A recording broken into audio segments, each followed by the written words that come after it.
TS express news ఇప్పుడు చూద్దాం. వరంగల్ జిల్లాలోని శ్రీ భద్రకాళి ఆలయంలో శాకంబరి నవరాత్రి మహోత్సవాలు ఘనంగా జరుగుతున్నాయి. 8వ రోజు భద్రకాళి అమ్మవారు ఉగ్ర రూపంలో దర్శనమిచ్చారు. సూర్యాపేట జిల్లా గడ్డిపల్లిలోని మోడల్ స్కూల్ జూనియర్ కళాశాలలను కలెక్టర్ ఆకస్మికంగా సందర్శించారు. ఉపాధ్యాయుడిగా మారి విద్యార్థులకు పాఠాలను బోధించారు. కళాశాలలోని గ్రౌండ్ ను క్లాస్ రూమ్లని పరిశీలించారు. హైదరాబాద్ లోని జూబ్లీహిల్స్ లో సాఫ్ట్వేర్ సంస్థ సీఈఓను కిడ్నాప్ చేశారు. 3 నెలలుగా జీతాలు ఇవ్వడం లేదనే ఆగ్రహంతో సంస్థ ఉద్యోగుల్లో సీఈఓను కిడ్నాప్ చేసి నాగర్ కర్నూలులోని ఓ హోటల్లో బంధించారు. దీంతో పోలీసులు 8 మంది ఉద్యోగులను గుర్తించి వారిని అదుపులోకి తీసుకున్నారు.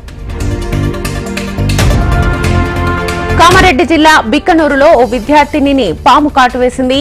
తెలంగాణ సాంఘిక సంక్షేమ గురుకుల పాఠశాలలో 7వ తరగతి చదువుతోన్న అక్షిత్ మూత్ర విసర్జనకు వెళ్లగా పాము కాటు వేసింది.